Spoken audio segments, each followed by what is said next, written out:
Hi, dear students.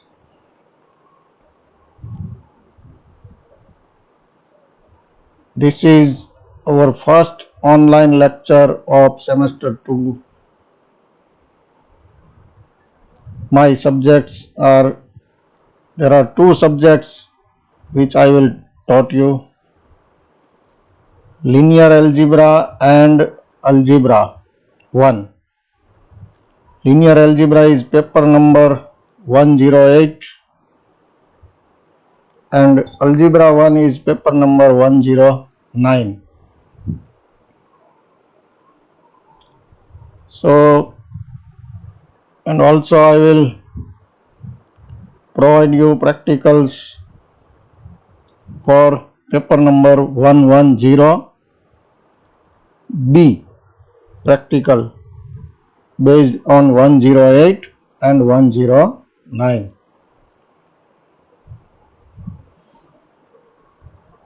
This is the syllabus of unit 1 of linear algebra,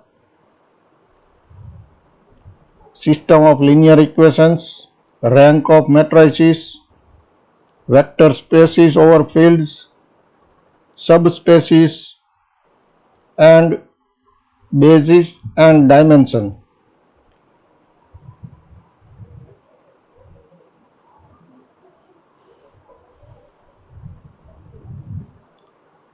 Some of the topics from these topics already I have covered in offline classes.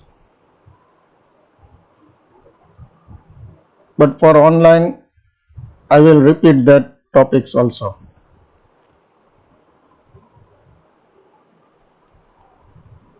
First topic is system of linear equations. You know very well what is system of linear equations. It is a group of linear equations.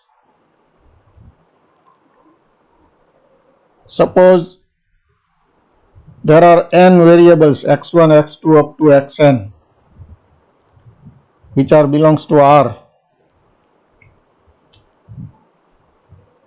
and this variable satisfies the conditions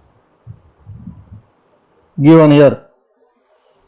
C11 x1 plus C12 x2 up to plus C1n xn equal to B1. Here C11, C12, C1n and B1 all are constants. C11 is coefficient of x1, C12 is coefficient of x2, like that. B1 is also constant. This system is having total m equations. Number of equations are m. And variables, n variables. x1, x2 up to xn. So this is the system of linear equations, system of m linear equations in n variables.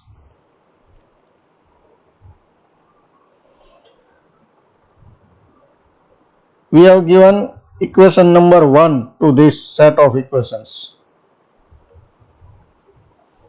This collection of equations is called a system of m linear equations in n unknowns.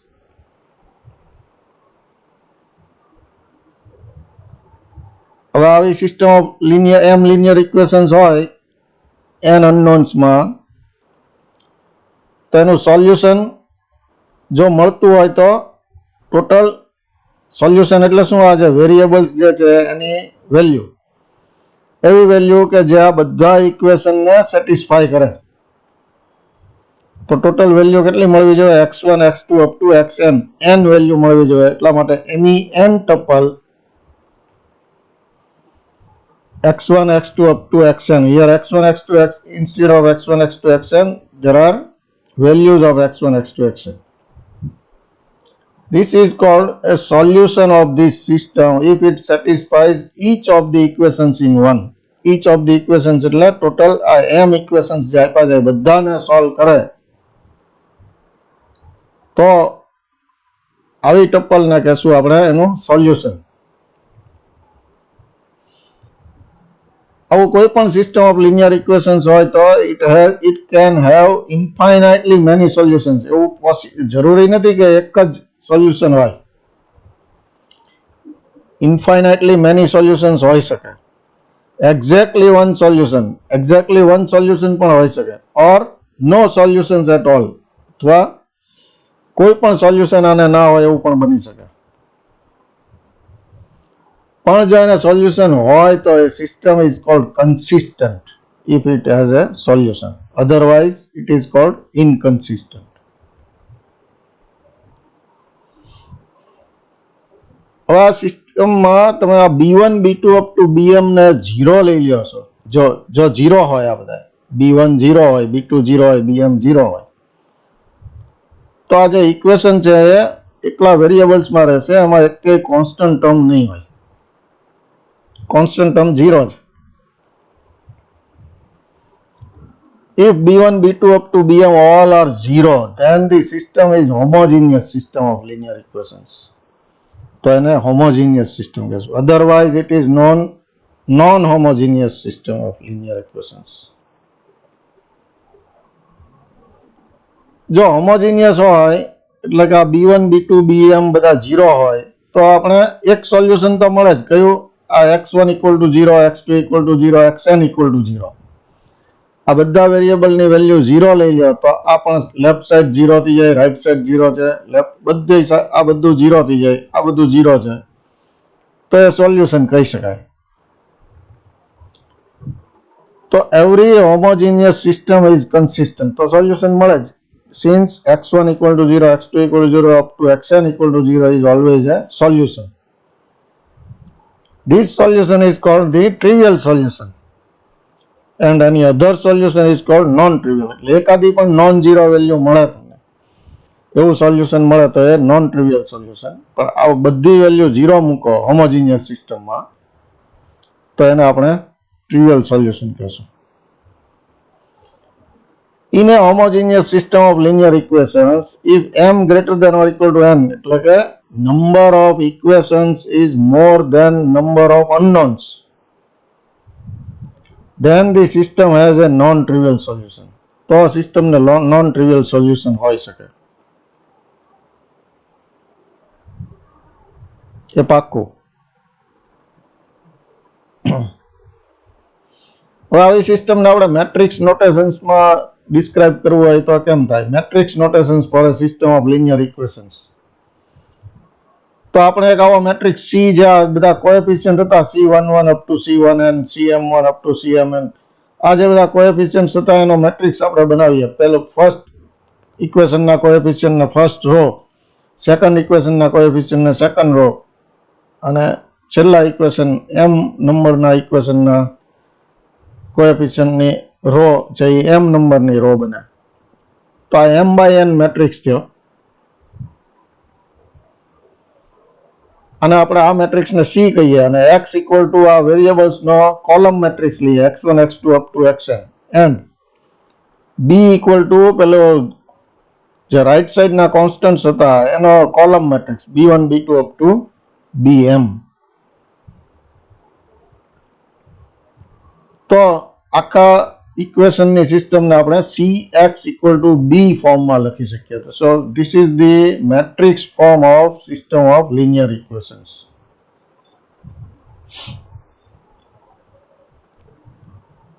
તો હવે આપણે system of linear ઇક્વેશન્સને matrix ફોર્મમાં બતાવ્યું એટલે કેટલુંક મેટ્રિક્સના study કરવો પડશે આપણે મેટ્રિક્સ બાબતનો. મેટ્રિક્સ એડિશન, મેટ્રિક્સ પ્રોડક્ટ, એ તો બધું આવડે જ છે તમને. આમાં પણ પ્રોડક્ટ કરવાનો આવશે C ઇન્ટુ x. તો ફર્સ્ટ રો અને ફર્સ્ટ કોલમને કોરસ્પોન્ડિંગ એલિમેન્ટથી મલ્ટીપ્લાય કરીને બધાને એડ કરવાના. એ રીતે બીજી રો અને અહીંથી ફર્સ્ટ કોલમ, અહીંયા એક જ કોલમ છે એટલા માટે આ પ્રોડક્ટ કરતા તમને આવડે છે.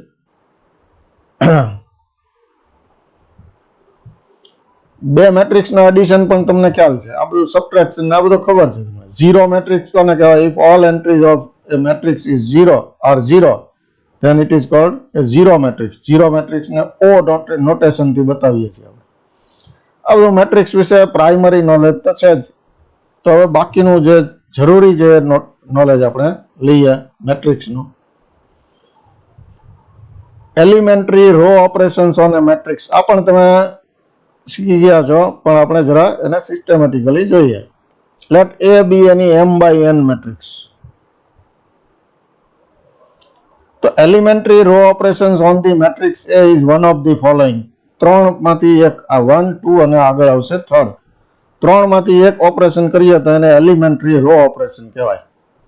રો ઓપરેશન છે એટલે રો થી જ કરવાના છે. ફર્સ્ટ જે છે એ કોઈ પણ આઈમી રો ને કોઈ કોન્સ્ટન્ટ સી વડે મલ્ટીપ્લાય કરીએ તો આઈમી રો ના બધા એલિમેન્ટને સી વડે મલ્ટીપ્લાય કરવાનું છે, કોન્સ્ટન્ટ સી વડે. સપોઝ આમાંથી આ ફર્સ્ટ રો તમે લીધી હોય તો C11 C12 C13 up to C1n એ બધા જ એલિમેન્ટને એક સરખા કોન્સ્ટન્ટ સી થી મલ્ટીપ્લાય કરવાનું છે. તો એને આપણે ફર્સ્ટ રો ને સી થી મલ્ટીપ્લાય કર્યું કહેવાય CR1. R1 શું ઇન્ડિકેટ કરે છે? First row. તો અહીંયા ith રો, ith રો ના બધા જ એલિમેન્ટ્સને એક સરખા કોન્સ્ટન્ટ સી થી મલ્ટીપ્લાય કરીએ તો આવા ઓપરેશનને કહેવાય છે એલિમેન્ટરી રો ઓપરેશન. પણ એ સી જે છે નોન ઝીરો હોવો જોઈએ. multiplication of ith row of the matrix A by a non-zero constant C. This is denoted by CRI.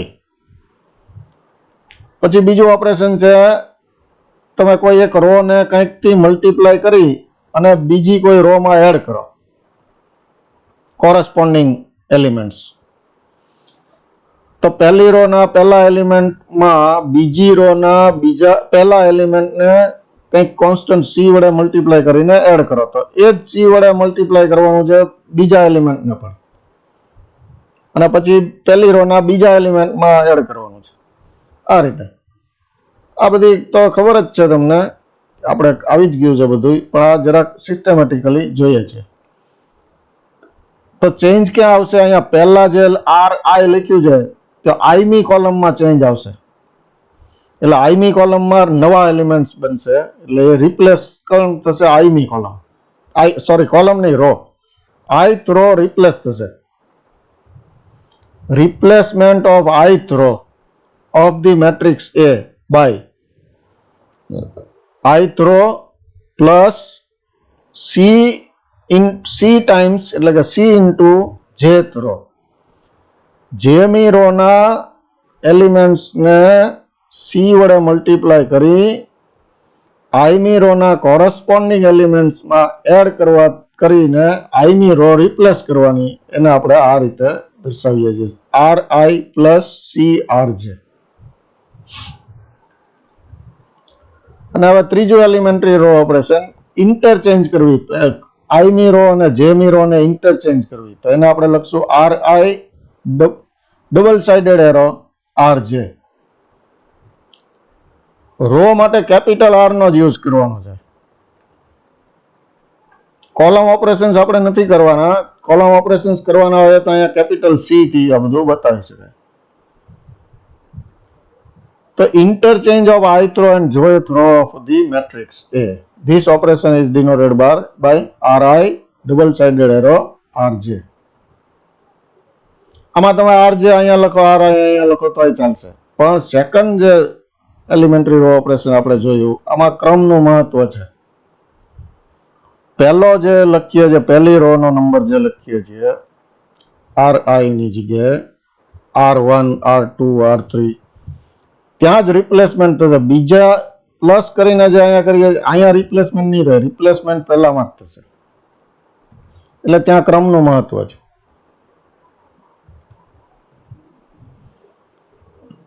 હવે જો પહેલામાંથી પહેલી આઈમી રો માંથી જેમી રો સબટ્રેક્ટ કરવી હોય તો RI minus RJ. RI minus RJ એટલે શું? RI plus -1 into RJ can also be written as RI minus RJ.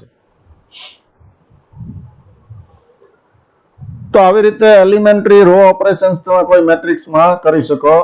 તો આ ત્રણમાંથી કોઈ પણ એક ઓપરેશન કરો એને જ એલિમેન્ટરી રો ઓપરેશન કહેશું આપણે. બીજું કોઈ પ્રકારનું ઓપરેશન કરવાનું નથી. તો આવા એલિમેન્ટરી રો ઓપરેશન્સ ની સિક્વન્સ તમે લો અને એ ફાઇનાઇટ હોય એટલે finite number of elementary row operations કોઈ એક મેટ્રિક્સ એ ઉપર કરો અને ફાઇનલી તમને જે છેલ્લે મેટ્રિક્સ મળે એ બી, એને તમે બી કહો, તો આ બી ને એ નું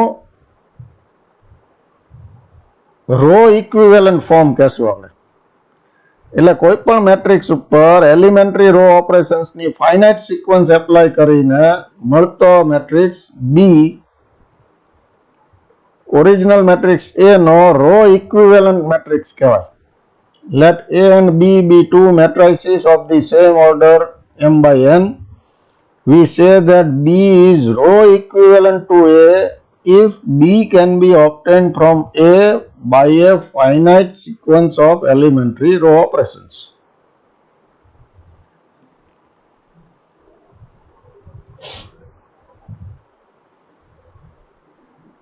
હવે એક રિઝલ્ટ છે કે જે એમ કહે છે કે આપણે જે પેલું હોમોજીનિયસ ઇક્વેશન્સ જોયા હતા, સિસ્ટમ ઓફ ઇક્વેશન્સ હોમોજીનિયસ, એમાં રાઈટ સાઈડ બધા 0 છે એટલે એનો મેટ્રિક્સ થશે O. બી મેટ્રિક્સ ની જગ્યાએ O આવશે એટલે આપણું મેટ્રિક્સ ફોર્મ આવું થઈ જશે AX = O. સી ના બદલે આપણે મેટ્રિક્સ A લીધો છે, X નો X જ છે અને અહીંયા બી ની જગ્યાએ O થઈ ગયો. તો AX = O એક homogeneous system of linear equations છે. તો એનું સોલ્યુશન તમારે લેવું, ફાઇન્ડ કરવું હોય તો A માં elementary row operations, finite number of elementary row operations apply કરી અને તમે બી મેળવો તો BX = O નું જે સોલ્યુશન થાય એ જ ઓલા ઓરિજિનલ AX = O નું પણ સોલ્યુશન થાય એવું એક રિઝલ્ટ છે. If A and B are row equivalent matrices of order m by n, then the homogeneous system of linear equations AX = O and BX = O have the same solutions. Here O is 0 matrix. તો આ રિઝલ્ટનો use આપણને ક્યાં થાય તો કે તમને homogeneous system of equations આપેલી હોય તો એને આવા મેટ્રિક્સ ફોર્મમાં પહેલા બતાવો અને પછી જે મેટ્રિક્સ A છે એ મેટ્રિક્સ A ને માં એલિમેન્ટરી રો ઓપરેશન્સ એપ્લાય કરતા જાઓ અને એનો રો ઇક્વિવેલન્ટ ફોર્મમાં બી મેટ્રિક્સ એવો મેળવો કે જેમાં વધારે પડતા 0 હોય એવો મેટ્રિક્સ જો મેળવી દઈએ તો બી જે છે એ સિમ્પલ સાદો મેટ્રિક્સ થોડો ઈઝી થઈ જશે. એટલે એને x સાથે મલ્ટીપ્લાય કરીને ઇક્વલ ટુ આ જે ફોર્મ છે આનાથી તમને જે સિસ્ટમ મળશે એ થોડી સિમ્પલ સિસ્ટમ થઈ જશે અને એના પરથી તમે ઇઝીલી સોલ્યુશન ફાઇન્ડ કરી શકશો. એટલે એમાં સોલ્યુશન ફાઇન્ડ કરવામાં આ રિઝલ્ટનો યુઝ થાય છે. એક્ઝામ્પલ જોઈએ એટલે ખ્યાલ આવશે. Solve the following homogeneous system of linear equations using the elementary row operations. તો અહીંયા 4 ઇક્વેશન્સ આપ્યા છે, 3 અનનોન છે એટલે આને સોલ્યુશન તો હોય જ, નોન ટ્રિવિયલ સોલ્યુશન. એ આપણને ખ્યાલ છે, આપણે અગાઉ જોયું છે કે number of equations is more than number of unknowns then it has a non trivial solution. તો આને હવે આપણે પેલા રિઝલ્ટનો યુઝ કરવો હોય તો પેલા મેટ્રિક્સ ફોર્મમાં બતાવીએ. The given homogeneous system of linear equations can be return in matrix form as AX = O where A is આ કોએફિશિયન્ટ નો મેટ્રિક્સ બનશે 1 6 -18, અહીંયા x1 નો -4, x2 નો નથી એટલે 0, x3 નો 5, -3 6 -13 -7 6 -8 એવો A બનશે. x છે એ x1 x2 x3 છે અને O છે એ કોલમ મેટ્રિક્સ 0 0 0 0 છે. તો એ લખ્યા છે આપણે અહીંયા where A = this matrix, x = x1 x2 x3 and O = 0 0 0. આ શું છે? મેટ્રિક્સના એલિમેન્ટ્સ છે કોએફિશિયન્ટ જે હતા તે. x1 x2 x3 ના કોએફિશિયન્ટ્સ.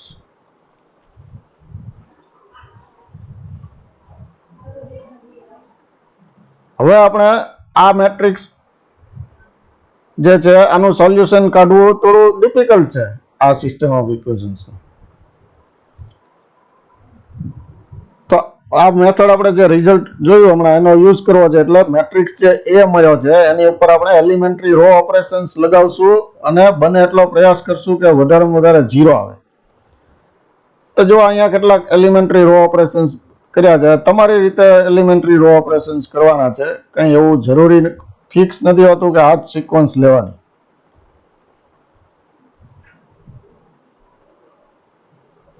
તમારે જોતા જવાનું કે આમાં જો R3 માઇનસ R2 શું કામ લીધું?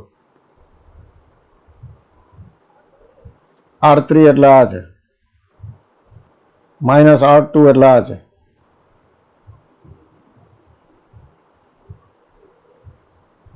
તો એવું શું કામ કર્યું? તો કે 6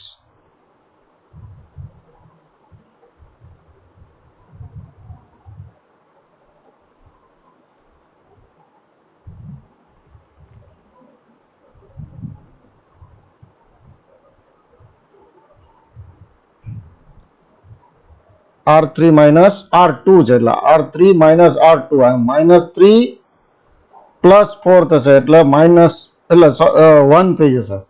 6 નો 6 જ રહેશે અને આને આ -3 -5 એટલે -18 થશે. એટલે અહીંયા 1 લાવવા માટે આ કર્યું છે, જેથી કરીને અહીંયા પણ 1 છે, અહીંયા પણ 1 આવે તો પછી આ બંનેને સબટ્રેક્ટ કરીએ તો 0 થઈ શકે. એટલા માટે આપણે અહીંયા 1 લાવવા માટે R3 માઇનસ R2 કર્યું છે. તો આ મેટ્રિક્સ પર R3 માઇનસ R2 લઈએ તો આ R3 થર્ડ રો બદલાશે, પહેલી બીજી એઝ ઇટ ઇઝ.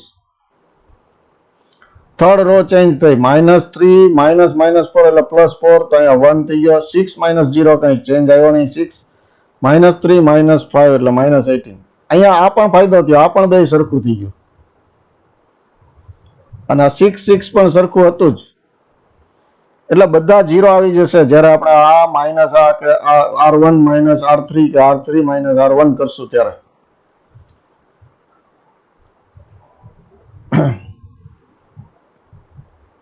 હજુ મેટ્રિક્સને થોડો રિડ્યુસ કરવા માટે R4 માઇનસ R3 લીધું.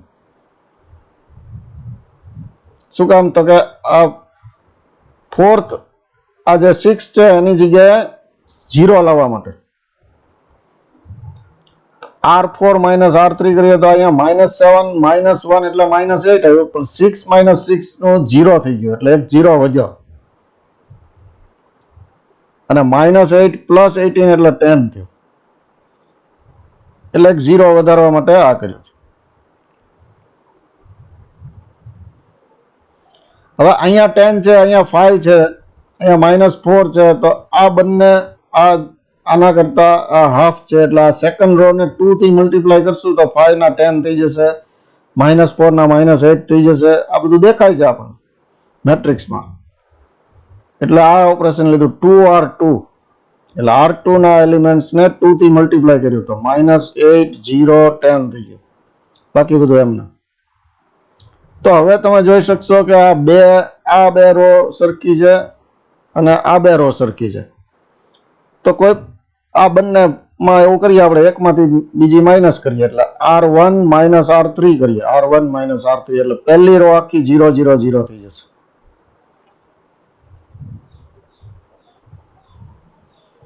આ જ રીતે R2 જે છે એ અને R4 સરખી છે તો R2 માઇનસ R4 લેશું એટલે 0 0 0 R2 માં થઈ જશે. R2 માઇનસ R4 એટલે અહીંયા બધું 0 0 0 થઈ જશે.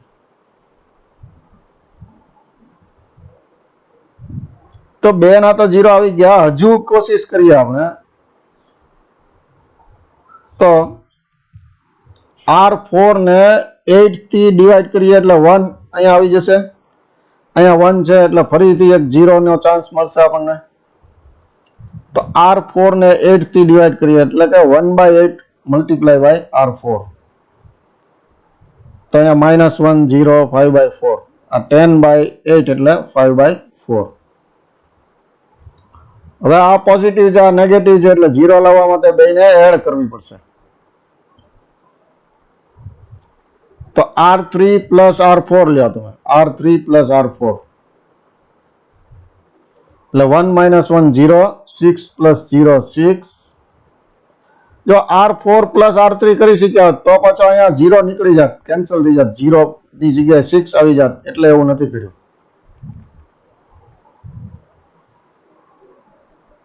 તો અહીંયા 0 6 અને આ માઇનસ 18 પ્લસ 5/4 એટલે માઇનસ 67/4 અને આ રો તો એમને એમ જ રહી.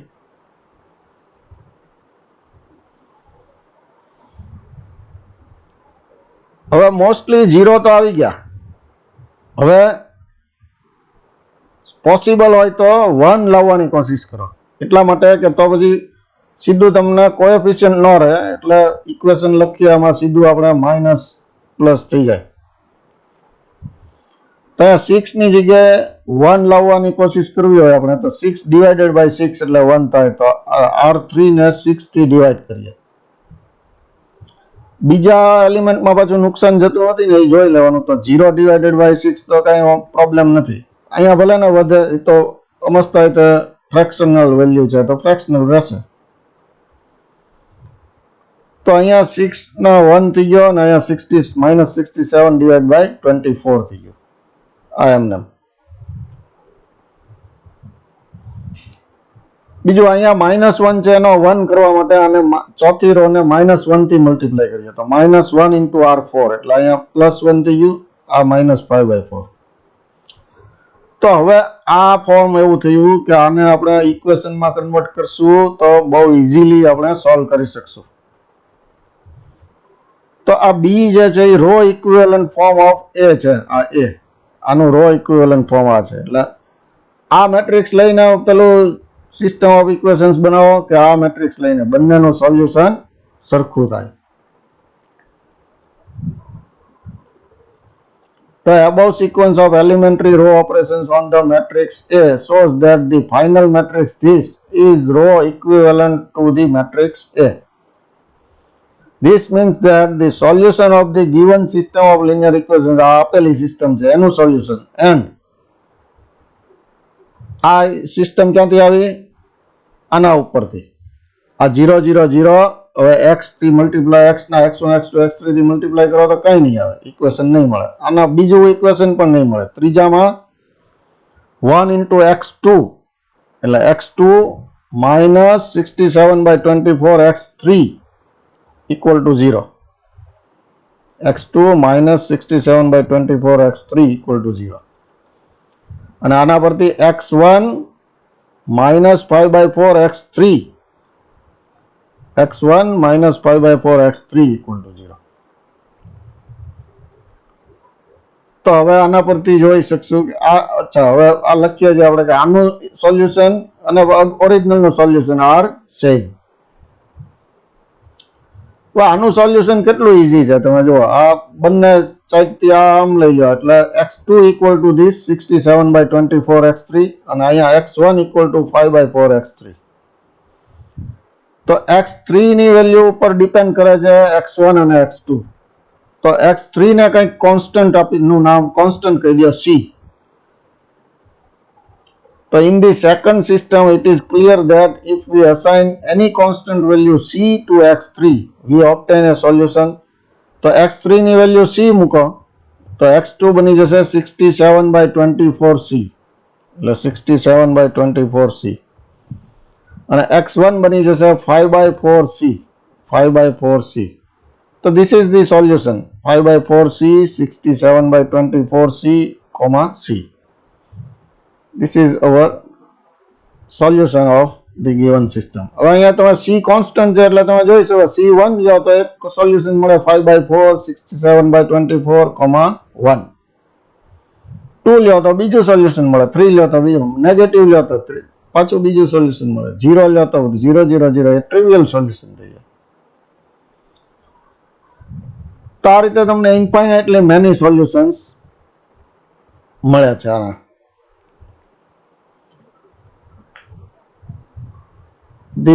તો આ જ આખી મેથડ ડિસ્ક્રાઇબ કરી છે સોલ્યુશન મેળવવાની હોમોજીનિયસ ઇક્વેશનની એ મેથડ છે મેથડ ઓફ એલિમિનેશન. આપણે શું કર્યું? ઝીરો લાવ્યા બને એટલા, એટલે જેટલા ઝીરો લાવો એટલા વેરિયેબલ એલિમિનેટ થાય ને. ઇક્વેશન આખા એલિમિનેટ થઈ ગયા. આમાંથી x1 એલિમિનેટ થઈ ગયો, આમાંથી x2 એલિમિનેટ થઈ ગયો. એટલે ફાઇનલી જે તમને સિસ્ટમ મળી એમાં ઘણું બધું એલિમિનેટ થઈ ગયું. એટલા માટે આ મેથડને કહેવાય છે મેથડ ઓફ એલિમિનેશન. તો આ રીતે તમે homogeneous system of linear equations નું સોલ્યુશન આ મેથડ થી ફાઇન્ડ કરી શકશો. એના બીજા એક્ઝામ્પલ્સ તમને જે મેં પીડીએફ પ્રોવાઈડ કરી છે એમાં બીજા આપેલા છે, એ જોવા અને એનો સ્ટડી કરવો. સેમ મેથડ જ યુઝ કરેલી છે દરેકમાં. વધારે એક્ઝામ્પલ્સ આપ્યા છે એ તમારે જોવાના રહેશે.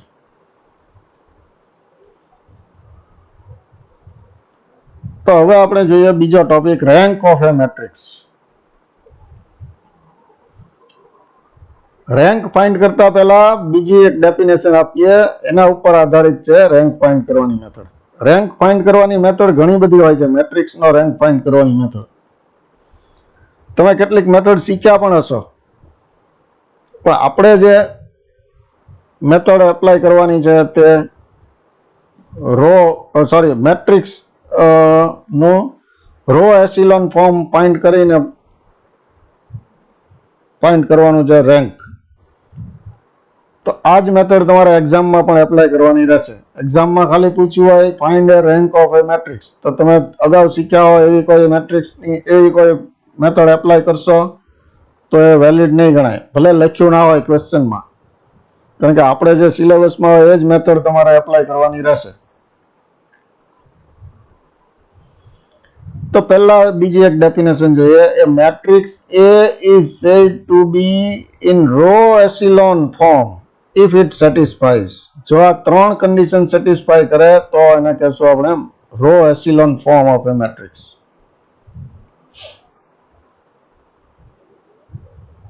કોઈ પણ મેટ્રિક્સનો એની ઉપર એલિમેન્ટરી રો ઓપરેશન્સ એપ્લાય કરીને એવા ફોર્મમાં લાવો કે જેથી આ ત્રણ કન્ડિશન સેટિસ્ફાય કરે, તો એવા ફોર્મને કહેશું આપણે ઓરિજિનલ મેટ્રિક્સનું રો એસિલોન ફોર્મ. અગાઉ કેમ આપણે રો ઇક્વિવેલન્ટ મેટ્રિક્સ ફાઇન્ડ કર્યો એ રીતે રો ઇક્વિવેલન્ટ તો રહેશે જ, પણ એ ફોર્મને રો એસિલોન ફોર્મ કહેશું. ક્યારે? એક આ કન્ડિશન સેટિસ્ફાય થયેલી હોવી જોઈએ. ધ લીડિંગ એન્ટ્રી એટલે first non zero element in each row is 1. દરેક રો ની પહેલી નોન ઝીરો એન્ટ્રી જેવી મળે એ કેવી હોવી જોઈએ? 1 હોવી જોઈએ. હું તમને એક ફોર્મ બતાવું. આ મેટ્રિક્સ છે એને રો એસિલોન ફોર્મમાં કન્વર્ટ કરીને આ મેટ્રિક્સ લાવ્યા છે. તો ફર્સ્ટ રો ની પહેલી લીડિંગ એન્ટ્રી એટલે ફર્સ્ટ નોન ઝીરો એન્ટ્રી. તો ફર્સ્ટ નોન ઝીરો એન્ટ્રી આ છે 1, એ 1 જ હોવી જોઈએ. આ સેકન્ડ રો ની ફર્સ્ટ લીડિંગ એન્ટ્રી એટલે ફર્સ્ટ નોન ઝીરો એન્ટ્રી, આ તો 0 છે એટલે ફર્સ્ટ નોન ઝીરો એન્ટ્રી આ છે તો એ 1 જ છે. ત્રીજાની લીડિંગ એન્ટ્રી આ પહેલા બે 0 છે એટલે આ જે લીડિંગ એન્ટ્રી છે 1 છે. ચોથામાં લીડિંગ એન્ટ્રી નથી, બધા જ એલિમેન્ટ્સ 0 છે. તો દરેક રો ની આ રીતના લીડિંગ એન્ટ્રી જે છે એ 1 હોવી જોઈએ. આ ફર્સ્ટ કન્ડિશન છે. The leading entry in each row is 1.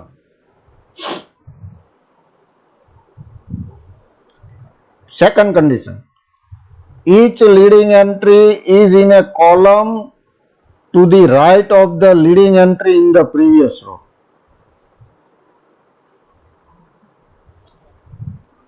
જો આની પ્રીવિયસ રો છે જ નહીં એટલે આને જોવાનું નથી. સેકન્ડ ની પ્રીવિયસ રો છે એટલે આ સેકન્ડ માં ચેક કરવું પડે. સેકન્ડ ની લીડિંગ એન્ટ્રી જે છે એ એવી કોલમમાં હોવી જોઈએ કે જે પહેલી આની પહેલાની રો ની લીડિંગ એન્ટ્રીની રાઈટ સાઈડની કોલમમાં હોવી જોઈએ, જમણી બાજુ. તો આની પહેલાની રો ની લીડિંગ એન્ટ્રી 1 અહીંયા છે, એની રાઈટ સાઈડ એટલે આ બાજુ, તો એ ત્યાં જ 1 હોવો જોઈએ. આ બાજુ એટલે સપોઝ આ 0 હોય તો અહીંયા 1 હોય તો ચાલે. ટૂંકમાં રાઈટ સાઈડ હોવી જોઈએ, ઓલી બાજુ ના હોવી જોઈએ. આ થર્ડ રો માં આ લીડિંગ એન્ટ્રી 1 જે છે એ ક્યાં હોવી જોઈએ? આગળની લીડિંગ એન્ટ્રીની રાઈટ સાઈડ. તો આ 1 ની રાઈટ સાઈડની કોલમમાં અહીંયા હોવી જોઈએ. આ 1 અહીંયા ફર્સ્ટ એલિમેન્ટમાં હોય 1 તો નહીં ચાલે, કારણ કે આ લેફ્ટ સાઈડ થઈ જાય આ 1 ની. એવું નહીં કરવાનું. તો આ કન્ડિશન સેટિસ્ફાય થવી જોઈએ, રાઈટ સાઈડ જ એની લીડિંગ એન્ટ્રી શિફ્ટ થતી જવી જોઈએ.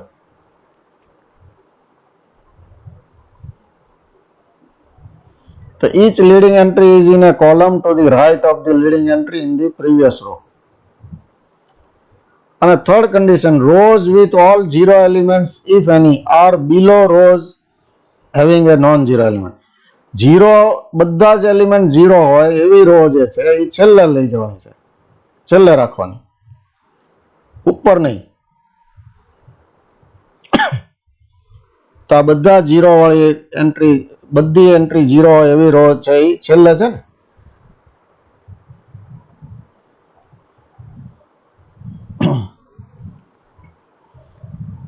તો આવા મેટ્રિક્સ ને કહેશું આપણે રો એસિલોન ફોર્મ ઓફ એ.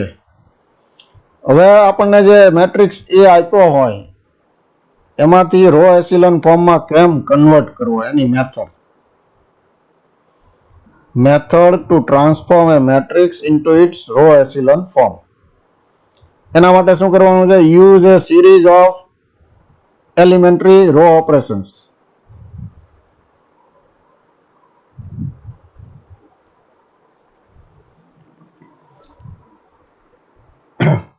એ આ 3 સિક્વન્સ છે એ લોજિક થી ચાલીએ તો થઈ જશે. પહેલું છે pivot the matrix. મેટ્રિક્સ ને pivot કરવો. એ કેવી રીતે કરવો એની મેથડ આપી છે, બધી સિક્વન્સ આપી છે. પહેલા જોવાનું તમારે ફાઇન્ડ pivot. pivot એટલે શું? તો કે first non zero entry in the first column of the matrix. Pivot એટલે the first non-zero entry in the first column of the matrix.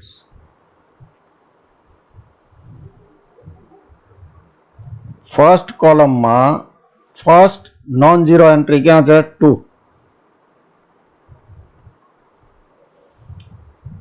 જો આ 0 2 -1 જે છે એ ઉપર પહેલી રો હોત તો પહેલી રો માં તમને આ એલિમેન્ટ ન મળે. અહીંયા પહેલો એલિમેન્ટ જે છે ફર્સ્ટ કોલમનો પહેલો એલિમેન્ટ એ નોન ઝીરો છે એટલે મળી ગયો, નહીતર ત્યાં 0 મળે.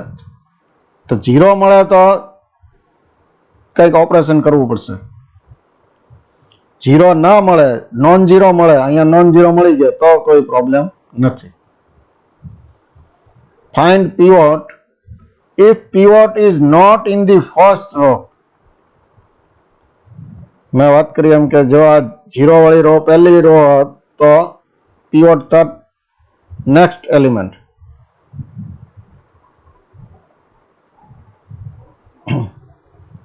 તો pivot ફર્સ્ટ રો માં નથી એવું કહી શકાય. If pivot is not in the first row, interchange rows for moving the pivot row to the first row. એટલે pivot row ને આપણે પહેલી રો બનાવવાની છે. એટલે કે પહેલો એલિમેન્ટ જે છે એ ઓલવેઝ નોન ઝીરો એલિમેન્ટ હોવો જોઈએ. તમે મારી પીડીએફ જોશો એમાં બીજા મેટ્રિક્સ આપ્યા હશે, એમાં કેટલાક મેટ્રિક્સમાં એવું હશે કે અહીંયા 0 હોય તો એમાં પહેલું કામ આપણે કરવાનું છે, પહેલી રો અને પહેલી જે નોન ઝીરો હોય આવડી, સપોઝ નોન ઝીરો છે 1, તો આને ને આને ઇન્ટરચેન્જ કરી દેવાની, પહેલી અને બીજીને. એટલે નોન ઝીરો એલિમેન્ટ અહીંયા આવી જશે પહેલો. If pivot is not in the first row, interchange rows for moving the pivot row to the first row. એટલું ત્યાર પછી multiply each element in the pivot row by the inverse of pivot. So pivot equals 1. Pivot ને 1 બનાવવાનો છે તમારે. અહીંયા અત્યારે pivot 2 છે. તો શું કરવાનું? પહેલી રો ના બધા એલિમેન્ટ્સ ને 2 ના ઇન્વર્સ થી મલ્ટીપ્લાય કરવાનું. 2 ના ઇન્વર્સ એટલે હાફ 1/2. તો 1/2 થી મલ્ટીપ્લાય કરવાનું. અહીંયા કર્યું છે જુઓ. પહેલી રો માં 2 ની જગ્યાએ 1 લાવવાનો છે. 1/2 R1 એટલે અહીંયા 1 થઈ ગયો, અહીંયા માઇનસ હાફ, અહીંયા 3/2. તો આટલું કરવાનું છે. પછી add multiple of the pivot row to each of the lower rows, so every element in the pivot column of the lower rows equals 0. આનો મીનિંગ જ કહી દઉં તમને એટલે બહુ સમજવામાં ઈઝી પડે. જે pivot ને આપણે 1 બનાવ્યો એની નીચેના બધા એલિમેન્ટ્સ ને 0 બનાવવાના છે કોલમમાં, આખી કોલમમાં. એના માટે આને કંઈક વડે મલ્ટીપ્લાય કરીને અહીંયા માઇનસ કરો અથવા કંઈક એડ કરો જેથી કરીને અહીંયા 0 થાય. તો અહીંયા શું કરવું પડશે? આને -1 વડે મલ્ટીપ્લાય કરીને બીજી રો માં એડ કરવું પડશે. એટલે કે R2 - R1 લેવું પડશે. તો R2 - R1 એટલે 1 - 1 0, 0 માઇનસ હાફ એટલે પ્લસ હાફ, 1 - 3/2 એટલે માઇનસ હાફ. આ રીતે અહીંયા 0 લાવવાનો, એની નીચે 0 લાવવાનો. એની નીચે ઓલરેડી 0 છે એટલે અહીંયા કંઈ કરવાનું નહીં રહે. એની નીચે પણ 0 લાવવાનો એટલે અહીંયા પણ 0 લાવવાનો છે.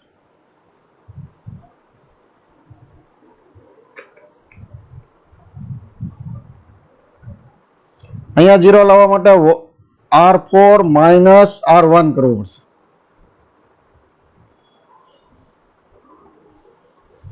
તો 1 ની નીચેના બધા 0 આવ્યા. અહીંયા 1 છે એટલે ડાયરેક્ટ માઇનસ કરવાથી આવી જાય છે. અધરવાઇઝ 1 ના હોત તો કંઈકથી મલ્ટીપ્લાય કરીને પછી માઇનસ ને એવું કરવું પડે તો કરવું પડે. તો આનો મીનિંગ સમજી ગયા તમે? જે પીવોટ આઇટમ, પીવોટ એલિમેન્ટ જે 1 છે એની નીચેના બધાને 0 કરવાના છે. Repeat the procedure of step 1. આ પ્રોસિજર આખી રિપીટ કરવાની છે. ઇગ્નોરિંગ પ્રીવિયસ પીવોટ રોઝ એટલે પહેલી રો આ પ્રોસિજર આખી કમ્પ્લીટ થઈ ગઈ. અહીંયા 1 આવી ગયો, એની નીચે બધા 0 આવી ગયા એટલે પહેલી રો માટેનું કામ આપણું પૂરું થઈ ગયું. હવે આ જ વસ્તુ પહેલી રો ને ઇગ્નોર કરીને બીજી રો થી સ્ટાર્ટ કરીને કરવાનું છે. એટલે કે બીજી રો નો જે લીડિંગ એન્ટ્રી છે હાફ, એને પહેલા 1 બનાવો. તો અહીંયા 1 બનાવ્યો. એના માટે 2 થી મલ્ટીપ્લાય કર્યું આ સેકન્ડ રો ને. હવે પહેલી રો નું કામ પતી ગયું. પહેલી રો એમની એમ જ રહેશે. બીજી રો માં આ લીડિંગ એન્ટ્રી ને પહેલા 1 બનાવી. આ 1 ની નીચે જે છે એ બધાને 0 બનાવવાના છે. એટલે આને 0 કરવાનો છે, આને 0 કરવાનો છે. એના માટે આ ઓપરેશન્સ કર્યું છે. આને 0 બનાવવા માટે આ 2 છે એટલે આને 2 થી મલ્ટીપ્લાય કરીને માઇનસ કરો એટલે R3 - 2R2 એટલે આ 0 બન્યા. આને નેક્સ્ટ માં 3/2 થી મલ્ટીપ્લાય કરીને માઇનસ કરો એટલે R4 - 3/2R2 તો એ પણ 0 બન્યા. તો આટલું કામ થાય ત્યારે બીજી રો નું કામ પૂરું થયું. હવે ત્રીજી રો ને પકડો. એની લીડિંગ એન્ટ્રી 1 હોવી જોઈએ છે એટલે 1 બનાવવા માટે કઈ કરવાની જરૂર નથી.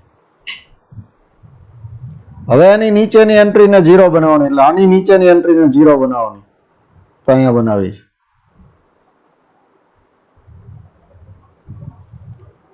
તો આ આખી પ્રોસેસ એકવાર સમજી જાવ તમે એટલે રો એસિલોન ફોર્મમાં તમે કન્વર્ટ કરી શકશો કોઈ પણ મેટ્રિક્સને. આ એક્ઝામ્પલ પણ સાથે સાથે હું તમને સમજાવતો ગયો છું.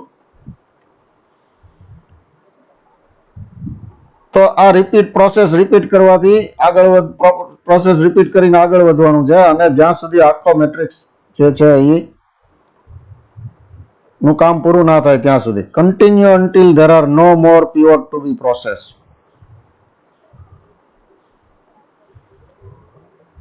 આ પ્રોસેસ જે કરીએ છીએ, process of reducing a matrix to a row echelon form discussed above is known as Gaussian elimination. આમાં પણ એલિમિનેશન જ કરીએ છીએ, પણ એ આ જ રીતે કરવાનું એવું કોણે એસ્ટાબ્લિશ કર્યું? ગોસિયન. એટલે ગોસ નામના સાયન્ટિસ્ટ છે, મેથેમેટિશિયન, એટલે ગોસિયન એલિમિનેશન કહેવાય છે. તો આ રીતે હવે રો એસિલન ફોર્મમાં કન્વર્ટ કરતા આવડી ગયું. તો let A be any matrix the number of non zero rows in the row echelon form. હવે જે રો એસિલન ફોર્મ આવ્યો એમાં number of non zero rows, જેટલી નોન ઝીરો રોઝ હોય એને કહેશું આપણે રેન્ક ઓફ એ. તો આપણા એક્ઝામ્પલમાં આમાં એક આખી રો છે એ ઝીરો રોઝ છે, એટલે આને નહીં ગણતરીમાં લેવાની. તો નોન ઝીરો રોઝ કેટલી છે? 1, 2 અને 3. એક પણ એલિમેન્ટ નોન ઝીરો હોય એટલે નોન ઝીરો રો, બધા એલિમેન્ટ ઝીરો હોય તો ઝીરો રો. તો નોન ઝીરો રોઝ કેટલી છે અહીંયા? 1, 2 અને 3. એટલે આનો આપણા ઓરિજિનલ મેટ્રિક્સનો રેન્ક કેટલો થશે? 3. તો hence the rank of A is 3. The final matrix is the row echelon form A. In this matrix the number of non-zero rows is 3. Hence the rank of A is 3. તો આખી આપણે rank find કરવાની method પણ સમજ્યા, એનું example પણ જોતા ગયા, પ્રોસેસ સમજ્યા. તો this is the rank of a matrix. હવે આગળ વધ્યા બીજા ટોપિકમાં. તો હવેનો ટોપિક આવશે આપણો વેક્ટર સ્પેસ. તો એ પહેલા વેક્ટર એટલે શું એ સમજીએ. આ સેમેસ્ટરમાં જે તમારે વેક્ટર સ્પેસનો સ્ટડી કરવાનો છે અથવા લિનિયર એલ્જીબ્રાનો જે સ્ટડી કરવાનો છે એ બધા વેક્ટર સ્પેસ આર ઉપરના જ છે. આર એટલે રિયલ નંબર સિસ્ટમ પરના વેક્ટર સ્પેસનો સ્ટડી કરવાનો છે નોર્મલી.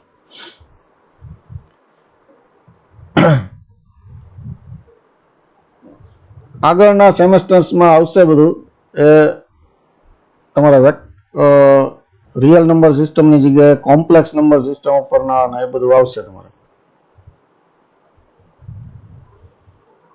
તો સૌથી પહેલા વેક્ટર સ્પેસ સમજતા પહેલા વેક્ટર શું છે એ સમજવું જોઈએ. તો વેક્ટર તમને ખ્યાલ છે, વેક્ટર અને સ્કેલર. આર ના મેમ્બર જે છે negative, positive, real numbers, zero, આ બધા જે નંબર્સ છે એને સ્કેલર કહેવાય. સ્કેલરને ખાલી મેગ્નિટ્યુડ જ હોય, એટલે કે એનું વેલ્યુ કેટલી છે એ તમે જાણી શકો. મેગ્નિટ્યુડ, માનાંક ગુજરાતીમાં બોલો છો. એને કોઈ ડિરેક્શન ના હોય, વેલ્યુ અને ડિરેક્શન બંને હોય, એટલે કે મેગ્નિટ્યુડ અને ડિરેક્શન બંને હોય તો એને વેક્ટર કહેવાય.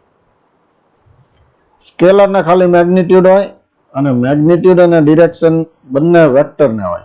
A scalar has magnitude only, while a vector is a geometrical object that has magnitude and direction. એટલા માટે એનું representation જે છે વેક્ટરનું એ geometrical possible બને. તમે કોઈ પણ પ્લેન પર x એક્સિસ હોય, y એક્સિસ હોય, તો x કોઓર્ડિનેટ, y કોઓર્ડિનેટ જે હોય એનાથી તમે પોઈન્ટ બતાવો છો, તો એ પોઈન્ટ કયા ક્વોડ્રન્ટમાં આવે એ તમને ખ્યાલ આવશે, એટલે એની ડિરેક્શન ખબર પડશે. ઓરિજિન 0, 0 થી કઈ ડિરેક્શન છે. ફર્સ્ટ ક્વોડ્રન્ટમાં હોય તો આ ડિરેક્શન બને, સેકન્ડ ક્વોડ્રન્ટમાં હોય તો આમ થાય, થર્ડ ક્વોડ્રન્ટમાં હોય તો આ થાય, ફોર્થ ક્વોડ્રન્ટમાં હોય તો આમ થાય, એ રીતે.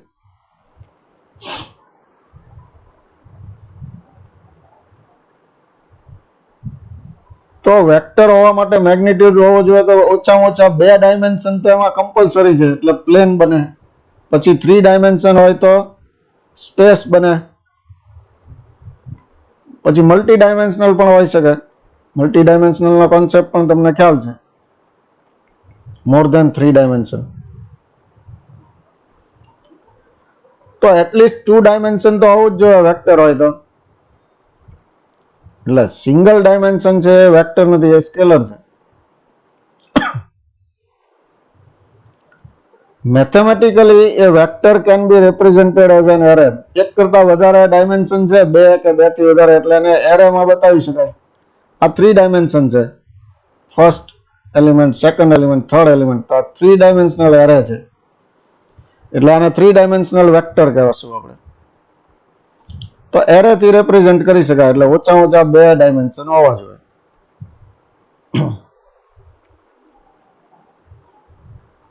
If x1, x2, x3 belongs to R, then a vector x equal to x1, x2, x3 belongs to R cross R cross R. કારણ કે પહેલો એલિમેન્ટ R માંથી આવે છે, બીજો એલિમેન્ટ R માંથી આવે છે, ત્રીજો એલિમેન્ટ પણ R માંથી આવે છે. એટલે આખો એરે છે એ R cross R નો છે. R cross R ને શોર્ટમાં R ક્યુબ લખાય છે. R3, R2, R ક્યુબ બોલવા કરતા R3 બોલશું.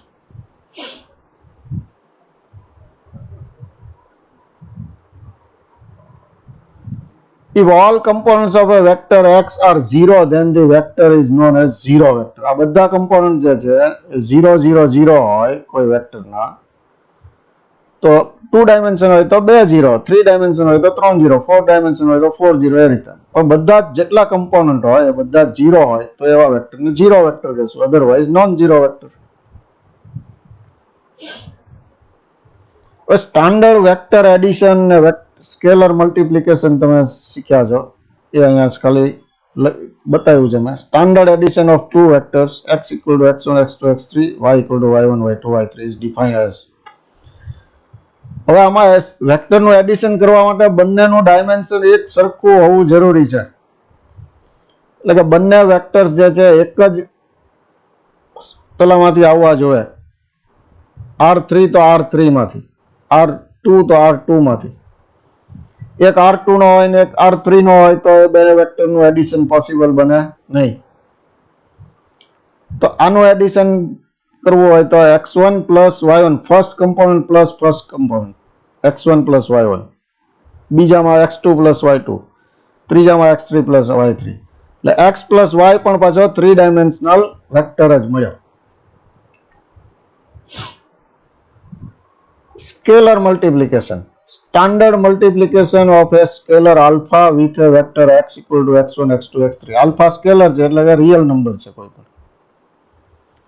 Is defined as alpha x equal to, તો આ ત્રણેય component ને alpha થી multiply કરવાના. alpha x1, alpha x2, alpha x3.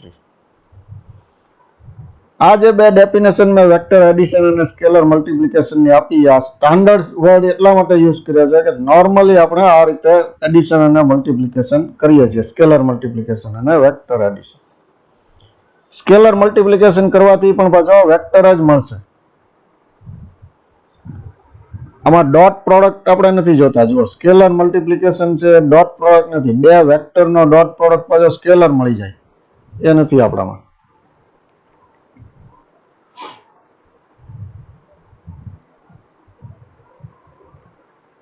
તો આ જે વર્ડ યુઝ કર્યો છે સ્ટાન્ડર્ડ, એ શું કામ કે નોર્મલી આપણે આ રીતે કરીએ છીએ એટલે સ્ટાન્ડર્ડ વેક્ટર એડિશન છે અને સ્ટાન્ડર્ડ સ્કેલર મલ્ટિપ્લિકેશન છે. જો કોઈ ડેફિનેશન તમને ન આપી હોય એડિશન અને સ્કેલર મલ્ટિપ્લિકેશનની, તો તમારે આ ડેફિનેશન યુઝ કરવાની, સ્ટાન્ડર્ડ. ઘણીવાર standard addition, standard scalar multiplication આવું લખીને આપ્યું હોય તો પણ આ જ કરવાની, ન આપી હોય તો આ જ કરવાની. પણ ઘણી વખત તમને ડેફિનેશન આપી હોય એડિશનની અને સ્કેલર મલ્ટિપ્લિકેશનની, તો સ્ટ્રિક્ટલી એ ડેફિનેશનને જ ફોલો કરવાની. ત્યાં તમે આ રીતે એડિશન ને આ રીતે સ્કેલર મલ્ટિપ્લિકેશન કરી શકો નહીં. એટલા માટે અહીંયા વર્ડ યુઝ કર્યો છે સ્ટાન્ડર્ડ. નોર્મલી તમે આમ કરવાનું છે. જો ડેફિનેશન ન આપી હોય તો ડેફિનેશન બીજી રીતે આપી શકાય, વેક્ટર એડિશનની, સ્કેલર મલ્ટિપ્લિકેશનની બીજી રીતે આપી શકાય. એ જે આપી હોય તેનો યુઝ કરવાનો રહેશે. તો આવો પ્રાઇમરી નોલેજ મેળવ્યા પછી હવે વેક્ટર સ્પેસ જોઈએ. A non-empty set V is said to be a vector space over the field F, the field of scalars. Normally આપણે અહીંયા R લેશું F ની જગ્યાએ, પણ ડેફિનેશન આપીએ છીએ એટલે જનરલ કેસ લેવો પડે એટલે F લીધો છે. Non-empty set V is said to be a vector space over F if there exists vector addition map plus. હવે જો વેક્ટર એડિશન ની જે અગાઉ ડેફિનેશન આપી હતી એ નહીં, આમાં તમને ડેફિનેશન આપી હોય plus v cross v to v, v cross v એટલે એક વેક્ટર v માંથી લેવાનો, બીજો વેક્ટર પણ v માંથી લેવાનો, એ બંને વચ્ચે આ પ્લસ એડિશન પ્લસ નું ઓપરેશન એપ્લાય કરવાનું. આન્સર મળે v માં, એટલે કે વેક્ટર જ મળશે. Defined by plus of x and y, એટલે કે x plus y, and scalar multiplication map dot from f cross v, dot from f cross v શું કામ? એક સ્કેલર છે અને બીજો વેક્ટર છે. પહેલો મેમ્બર આલ્ફા લઈએ છીએ, સ્કેલર લઈએ છીએ, એ f માંથી આવે છે, બીજો વેક્ટર લઈએ છીએ v માંથી આવે છે. આન્સર મળશે v નો. Defined by dot of alpha comma x denoted by alpha dot x, which satisfies. હવે જે ડેફિનેશન તમને આપીએ એ ડેફિનેશન ઉપરથી આ નીચેની પ્રોપર્ટીઝ સેટિસ્ફાય થાય. કુલ 8 પ્રોપર્ટી છે, 8 કન્ડિશન છે. 8 કન્ડિશન સેટિસ્ફાય થાય તો v ને વેક્ટર સ્પેસ કહેવાય.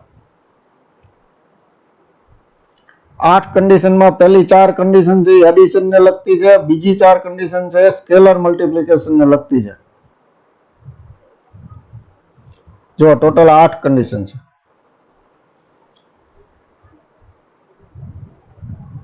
તે કન્ડિશન કઈ છે? એડિશન ઇઝ કોમ્યુટેટિવ, એટલે કે ક્રમનો નિયમ, x plus y equal to y plus x થવું જ જોઈએ. એડિશન ઇઝ એસોસિએટિવ, એટલે એસોસિએશન નો રૂલ એપ્લાય થવો જોઈએ. x plus into bracket y plus z equal to x into bracket x plus y plus z.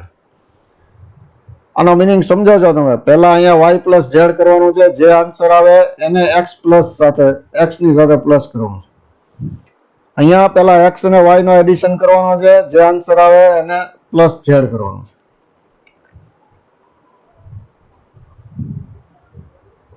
પછી જે existence of additive identity, additive identity exist કરતી હોવી જોઈએ. એડિટિવ આઇડેન્ટિટી નોર્મલી આપણે real number સિસ્ટમમાં જોઈએ તો 0 છે. આ વેક્ટર સ્પેસ છે તો આમાં વેક્ટર 0 વેક્ટર હોવો જોઈએ. 0 વેક્ટર એટલે આપણે થીટા વડે ડિનોટ કરશું, થીટા.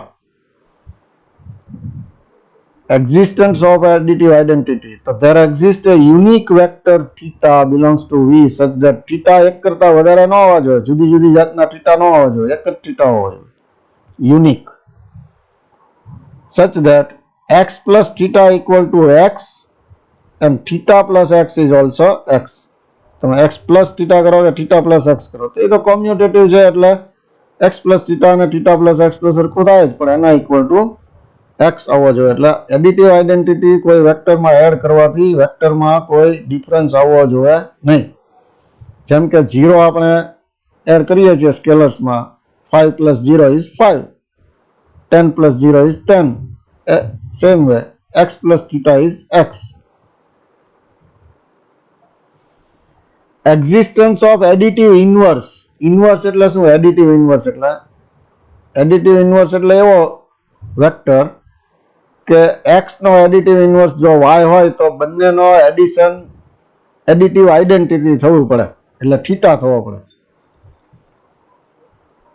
x પ્લસ y કરો કે y પ્લસ x કરો, આન્સર આવે થીટા. થીટા શું છે? આપણો એડિટિવ આઇડેન્ટિટી. એ આપણે પહેલા શોધી નાખ્યો હોય તમે, થીટા કોણ છે તો એ જ આવવું જોઈએ, x plus y equal two અને y પ્લસ x. આવો y તમને મળવો જોઈએ દરેક x માટે, તો આપણે કહી શકીએ x માટે એડિટિવ ઇન્વર્સ એક્ઝિસ્ટ કરે છે. તો for each vector x belongs to V, there exists y belongs to V such that x plus y equal to theta equal to y plus x. અને આવું થાય તો આવા y ને આપણે કહેશું minus x. In this case y is denoted by minus x. કારણ કે ઇન્વર્સ છે, એડિટિવ ઇન્વર્સ છે, x નો ઇન્વર્સ એટલે માઇનસ x. તો આ 4 જે છે એડિશન ને લગતી કન્ડિશન થઈ. હવે બીજી 4 કન્ડિશન છે સ્કેલર મલ્ટિપ્લિકેશન ને લગતી છે. Alpha dot into bracket x plus y equal to alpha dot x plus alpha dot y. પછી alpha plus beta dot x equal to alpha dot x plus beta dot x. Alpha beta dot x equal to alpha dot beta dot x. અને finally 1 dot x equal to x. આ 8 condition satisfy થાય તો આપણે ઓલા આપણો V ને vector space કહેશું. એટલે vector space કોઈ પણ ને પ્રૂવ કરવા માટે આ 8 કન્ડિશન તમારે ચેક કરવી પડશે. તો એનો એક્ઝામ્પલ આપણે જોઈશું એટલે ખ્યાલ આવશે. પણ હવે કેટલાક રિમાર્ક્સ જોઈ લઈએ. x plus minus y is written as x minus y. x minus y લખીએ કે x plus minus y. કારણ કે ઉપર આપણે એડિશન આપેલું છે, સબટ્રેક્શન ની ડેફિનેશન નથી આવી, પણ સબટ્રેક્શન મતલબ આ રીતે x plus minus y. Minus y is what? Additive inverse of y. For alpha belongs to f and x belongs to v, we write alpha x instead of alpha dot x. દર વખતે આપણે alpha dot x આવું લખીએ એની કરતા alpha x લખશું.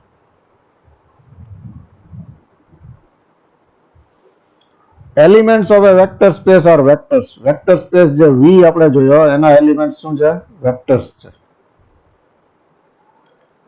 If not specified, we will consider a vector space over a field of real numbers R. મેં હમણાં અગાઉ વાત કરેલી જ છે તમને કે આપણે f ની જગ્યાએ શું લેશું? R. If not specified. Specify કર્યું હોય R ની જગ્યાએ શું લેવાનું છે? f એટલે ફિલ્ડ કયું લેવાનું છે તો એ લેવાનું રહેશે. નહીતર તો તમારે R જ લેવાનું છે. તો એક એક્ઝામ્પલ લઈએ. So that R cube is a vector space. R cube અથવા R3 is a vector space over R under standard vector addition and scalar multiplication. Over R એટલે R f ની જગ્યાએ R લેવાનો છે અને v ની જગ્યાએ R3 લેવાનો છે. અંડર કયા vector addition? Standard vector addition and scalar multiplication. તો આ બે સ્ટાન્ડર્ડ લેવાના છે. એ આપણે જોયું છે, સ્ટાન્ડર્ડની ડેફિનેશન જોઈ છે આપણે. તો આ 8 કન્ડિશન પ્રૂવ કરવા માટે તમે જોશો આમાં કેટલાની જરૂર પડશે? 3 વેક્ટરની જરૂર પડશે, x, y અને z. બીજું આલ્ફા બીટા બે સ્કેલરની જરૂર પડશે. એટલે પહેલેથી તમારે આટલા બે સ્કેલર અને 3 વેક્ટર લઈ લેવાના. Late x equal to x1 x2 x3. R3 છે એટલે આવા જ લેવા પડશે. y equal to y1 y2 y3 z equal to z. જો અહીંયા R2 હોત તો x1 x2, y equal to y1 y2 z equal to z1 z2 એટલું લેવું પડે. be 3 vectors in R3 and alpha અને બીટા પણ લેવા પડશે. અહીંયા રહી ગયો છે alpha and beta be scalars in R. We know that the standard vector addition is defined as આ ખબર છે and standard scalar multiplication defined as આ પણ ખબર છે.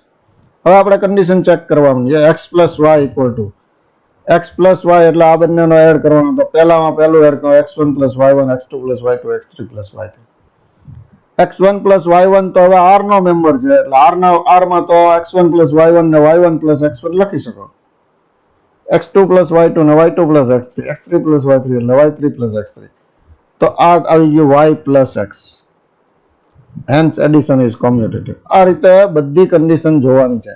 x plus y plus z. પહેલા y plus z કરો એટલે આ પહેલા એ કર્યું છે y1 plus z1 y2 plus z2 y3 plus z3. હવે આને આપણે આમાં x માં એડ કરવાનું છે. તો x1 plus y1 plus z1 x2 plus એટલે હવે આ તો બધા r ના મેમ્બર છે x1 plus y1 plus z1 એટલે એને તમે ફેરફાર કરી શકો. અથવા તો આ બીજી રીતે કર્યું છે x plus y plus z પાછું ફાઇન્ડ કર્યું છે.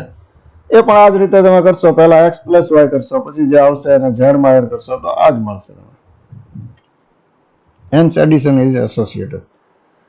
થીટા કયો બનશે આપણો? 0 0 0. કારણ કે 0 0 0 ને તમે કોઈ પણ માં એડ કરશો x plus થીટા તો પાછો x જ મળી જશે. એટલે આપણો થીટા બનશે 0 0 0. દરેક માટે ઇન્વર્સ પણ મળે છે કે નહીં જોઈએ તો for every x equal to x1 x2 x3 minus x equal to જો minus x1 minus x2 minus x3 લઈ લો તમે તો આ છે આનો એડિટિવ ઇન્વર્સ બને છે કે નહીં જોઈએ. તો x plus minus x equal to આ બંનેનો એડિશન એટલે x1 minus x1 x2 minus x2 x3 minus x3 તો 0 0 0 આવી ગયું. તો થીટા આવી ગયું. એટલા માટે માઇનસ એક્સ જે છે એ એક્સ નો એડિટિવ ઇન્વર્સ છે તો એક્ઝિસ્ટ કરે છે. પાંચમી condition alpha into x plus alpha dot x plus y, તો પેલા એક્સ પ્લસ વાય મેળવ્યું, પછી એને આલ્ફા થી મલ્ટીપ્લાય કર્યું, સ્કેલર મલ્ટીપ્લિકેશન લીધા. હવે આ તો બધા આર ના મેમ્બર છે એટલે આર ના મેમ્બર ને તો આપણને ખ્યાલ છે બ્રેકેટ છૂટો પડી શકે.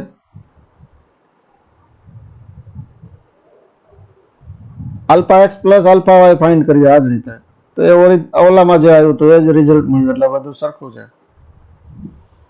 આ રીતે alpha plus beta dot x. હવે ડોટ લખતા નથી પણ અહીંયા ડોટ છે.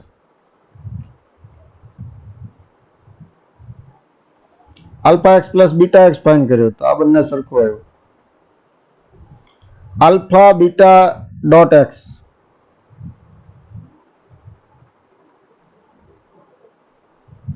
ઇક્વલ ટુ, પાછા આમાંથી આલ્ફા બહાર કાઢ્યો છે અહીંથી, આ ત્રણેયમાં આલ્ફા છે અને આલ્ફાને બહાર લીધો છે, અને આ જે છે એ બ્રેકેટમાં બીટા ડોટ એક્સ છે. ડોટ લખતા નથી પણ બીટા ડોટ એક્સ છે, અહીંયા આલ્ફા ડોટ છે.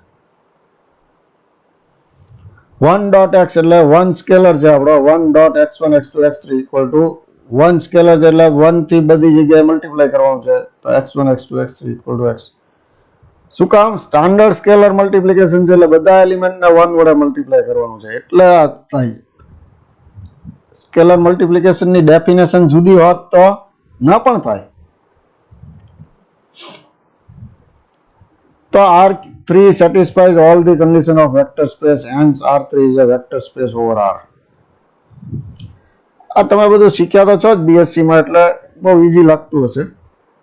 આ એક બીજો એક્ઝામ્પલ ફંક્શન ને લગતો આપ્યો છે, એનું એક કન્ડિશન અહીંયા સેટ પ્રૂવ કરી છે, બાકીની તમારે PDF માં જોવાની રહેશે. તો PDF માંથી તમને આ બીજા એક્ઝામ્પલ પણ આખો ફૂલ સોલ્યુશન એનું મળી રહેશે.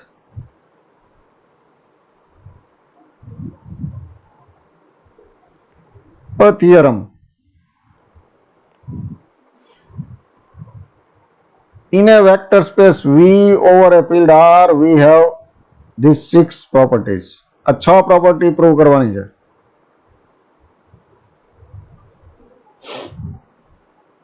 બહુ ઈઝી છે. 0.x equal to theta for all x belongs to V, તો કોઈ એક x લઈ લેવાનો. હવે આમાં જો R3 નથી જાય એટલે પછી x equal to x1 x2 x3 લે ન ચાલે. V કોઈ પણ વેક્ટર સ્પેસ છે, કયો છે એ ખબર નથી, તો V નો મેમ્બર તરીકે x જ લેવાનો રહેશે. ફિલ્ડ R આપ્યું છે એટલે R ના સ્કેલર હોઈ શકે, 0 1 -1 આ બધા હોઈ શકે, આલ્ફા બીટા. તો 0.x પ્રૂવ કરવાનું છે. 0.x equal to theta, તો let x belongs to V. 0.x equal to 0 એટલે R નો મેમ્બર છે, તો 0 એટલે 0 + 0 લખી શકો .x. પેલી 8 કન્ડિશન સેટિસ્ફાય થાય છે કારણ કે V વેક્ટર સ્પેસ છે.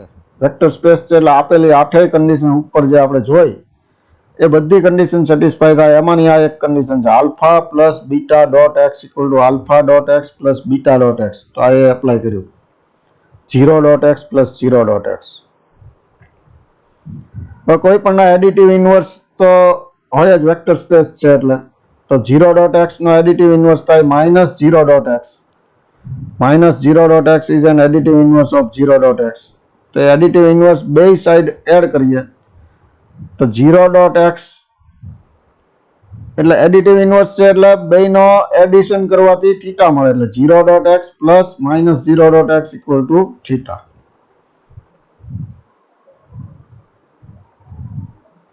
એટલે theta equal to 0.x plus -0.x.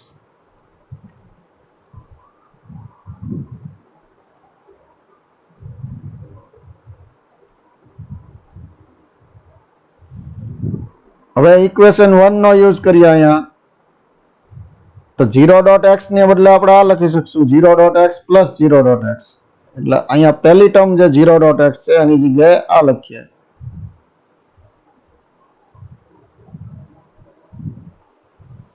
હવે એસોસિએટિવ લો નો યુઝ કરીએ તો આ છે આમાં આવી જશે 0.x પ્લસ -0.x. આ બહાર રહેશે. ફરીથી આ છે આનો એડિટિવ ઇનવર્સ છે એટલે એનો એડિશન થીટા થશે. થીટા કોઈ પણ મેમ્બરમાં એડ કરો તો મેમ્બર એનો જ રહે, 0.x જ રહે, કારણ કે થીટા ઇઝ એડિટિવ આઇડેન્ટિટી. તો આપણે આ બાજુ થીટા થી સ્ટાર્ટ કર્યું હતું, આન્સર આવ્યો રાઈટ સાઈડ 0.x, એટલે 0.x equal to theta prove થઈ ગયું. બીજી condition, additive identity in V is unique. બીજી પ્રોપર્ટી જે પ્રૂવ કરવાની છે, additive identity in V is unique, એટલે કે એડિટિવ આઇડેન્ટિટી જે થીટા લઈએ છીએ યુનિક હોવી જોઈએ, યુનિક હશે. એ પ્રૂવ કરીએ આપણે કે જો બે હોય તો એ બંને એક જ હોય. Suppose theta and theta dash are two additive identities in V, તો યુનિકનેસ માટે આપણે પ્રૂવ કરવું પડે theta equal to theta prime. Theta is additive identity, therefore x plus theta equal to x. In particular, if we take x equal to theta prime, હવે x ની જગ્યાએ કઈ પણ લઈ શકાય, તો theta prime પણ એનો મેમ્બર છે, તો theta prime plus theta equal to theta prime. અહીંયા x ની જગ્યાએ theta prime લીધો. Again, theta prime is also additive identity, therefore theta prime plus x equal to x. હવે અહીંયા x ની જગ્યાએ પાછો કોઈ પણ લઈ શકાય, તો થીટા લઈએ. In particular if we take x equal to theta, then theta prime plus theta equal to theta. તો આ બે જે ઇક્વેશન મળ્યા 2 અને 3, આમાં લેફ્ટ સાઈડ સરખી છે તો રાઈટ સાઈડ પણ સરખી થવી જોઈએ, એટલે theta prime equal to theta. તો આ બંને એક જ છે, થીટા પ્રાઇમ અને થીટા, એટલે hence the additive identity is unique. આ રીતે additive inverse in V is unique. Additive inverse પણ એક જ હોય, એટલે x કોઈ એક મેમ્બર હોય વેક્ટર સ્પેસનો, તો એનું ઇન્વર્સ બે ના હોય તો આપણે બે લઈને બંને એક જ છે એવું પ્રૂવ કરીએ. તો x ના suppose y and y prime are two additive inverse of x, તો y પણ એડિટિવ ઇન્વર્સ છે, એટલે x plus y equal to theta થાય. y પ્રાઇમ પણ એડિટિવ ઇન્વર્સ છે x નો, તો x plus y prime equal to theta થાય. હવે x plus y prime equal to theta જે થયું બીજા ઇક્વેશનમાં, ત્યાંથી સ્ટાર્ટ કરીએ અને બે સાઈડ y એડ કરીએ, તો x plus y prime plus y equal to theta plus y. હવે અહીંયા એસોસિએટિવ લગાવીએ, એટલે y પ્રાઇમ ને y સાથે એસોસિએટ કરીએ, અને અહીંયા થીટા એડિટિવ આઇડેન્ટિટી છે એટલે plus y equal to y. y prime plus y માં કોમ્યુટેટિવિટી એપ્લાય કરીએ, તો y prime plus y is y plus y prime. ફરી એસોસિએટિવિટી એપ્લાય કરીએ, એટલે આ બંનેનું એસોસિએશન લઈએ, x plus y prime equal to y. x plus y તો થીટા હતો, એટલે theta plus y prime equal to y. Theta plus y prime, theta additive identity છે એટલે y prime equal to y. તો y અને y prime બંને એક જ છે, hence additive inverse is unique.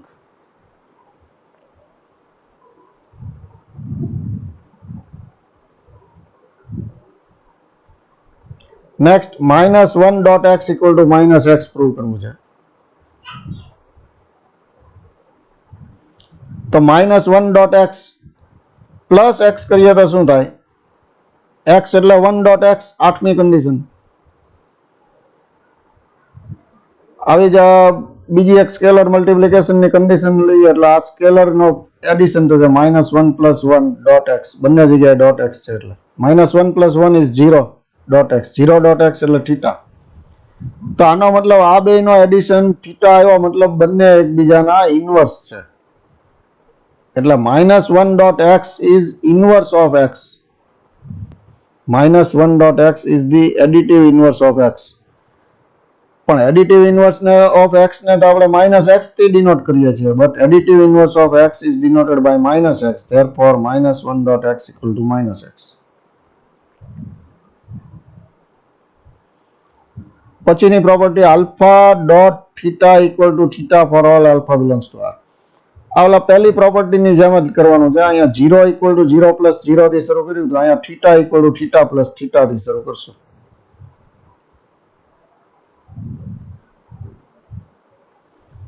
તો α.θ equal to α.θ plus θ.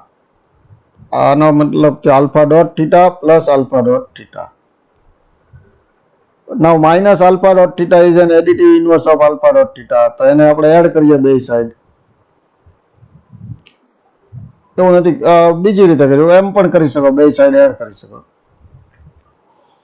તો theta equal to alpha dot theta plus minus alpha dot theta. Alpha dot theta એટલે ઉપર આપેલું હતું alpha dot theta equal two this. Associative લગાવીએ એટલે આને આને કમ્બાઈન કરીએ તો આ બે તો એકબીજાના ઇન્વર્સ છે એટલે થીટા આન્સર. થીટા કોઈ પણ માં એડ કરો તો એનો જ રહે એટલે આલ્ફા ડોટ થીટા. તો alpha dot theta equal to theta prove થઈ ગયું.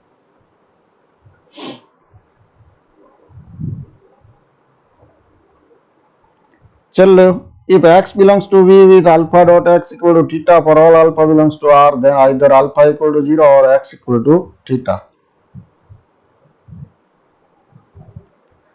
X belongs to V, alpha dot x equal to theta for all alpha belongs to R. આટલું આપણને આપ્યું છે. પ્રૂવ કરવાનું છે either alpha equal to 0 or x equal to theta. તો either or prove કરવાનું હોય ત્યારે પહેલું હોય તો કઈ પ્રૂવ કરવાની રહે જ નહીં એટલે પહેલું નથી એવું માનીને બીજું પ્રૂવ કરવું પડે. તો if alpha equal to 0 then nothing to prove કારણ કે બેમાંથી એક જ રાખવું હોય તો હોવું જોઈએ એવું કીધું છે. તો alpha is not equal to 0 થી શરૂ કરો અને x equal to theta લાવો. તો suppose alpha not equal to 0 then alpha not equal to 0 હોય તો alpha inverse exist કરે કારણ કે r માં સ્કેલર છે આલ્ફા તો r નો મેમ્બર છે. r ના મેમ્બરમાં 0 ન હોય તો 1 upon alpha કરી શકો તમે. તો alpha inverse exist and alpha inverse into alpha equal to 1 આ મલ્ટીપ્લિકેટિવ ઇન્વર્સ ની વાત છે. તો multiplying both sides of alpha dot x equal to theta by alpha inverse we get alpha inverse into alpha dot x equal to alpha inverse into theta. અહીંયા આપણે associative લગાડીએ એટલે alpha inverse અને alpha નો multiplication dot x equal to theta ને કોઈ પણ scalar સાથે multiply કરીએ તો થીટા જ રહે એવું આપણે જોયું છે અહીંયા ઉપર. તો આ તો થીટા જ રહેશે.